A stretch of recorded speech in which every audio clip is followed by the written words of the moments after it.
ကျက်ဥဟင်းချက်ဖို့အတွက်ကျက်သွန်နီကျက်သွန်ပြူခဲညင်နီငရုတ်သီးစိမ့်နဲ့ကျက်ဥပြုတ်တို့ကိုပြင်ဆင်ထားပါတယ်။အိုးပူလာရင်စီထည့်ပါမယ်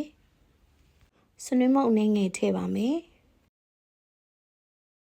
စီပူလာရင်တော့လှီးထားတဲ့ကျက်သွန်နီလေးတွေကိုထည့်ပါမယ်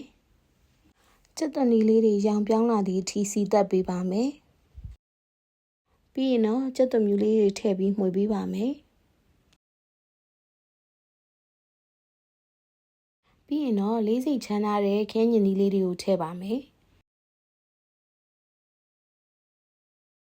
ခဲညင်နီလေးတွေပျော့သွားအောင်လို့ရေနဲ့ငယ်ထည့်ပြီးတော့အိုးဖုံးကိုခဏအုပ်ပေးထားပါမယ်။ခဲညင်နီလေးတွေပျော့သွားပြီဆိုရင်ရောင်းမနဲ့ခြေပေးပါမယ်။ရုပ်သီးအယောင်တင်မုံလေးနဲ့ငယ်ထည့်ပါမယ်။ပြီးရင်တော့ရေလေးနဲ့ငယ်ထည့်ပြီးတော့အိုးကိုပြန်အုပ်ထားပေးပါမယ်။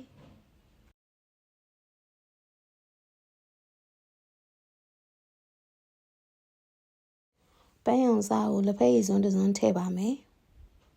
။ရုပ်သီးအနီ2တောင်နဲ့ခွန်နွားပြီးတော့မှုန်းထားတဲ့ကြက်ဥပြုတ်လေးတွေကိုထည့်ပါမယ်။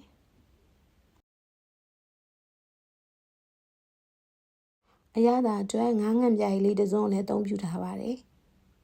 အရသာတွေလည်းထည့်ပြီးပြီဆိုတော့မီးအေးလေးနဲ့အဖုံးအုပ်ပြီးတည်ထားပါမယ်။အခုဆိုရင်တော့အရသာရှိရဲ့ကြက်ဥဟင်းလေးရပါပြီ။ကျေးဇူးအများကြီးတင်ပါတယ်။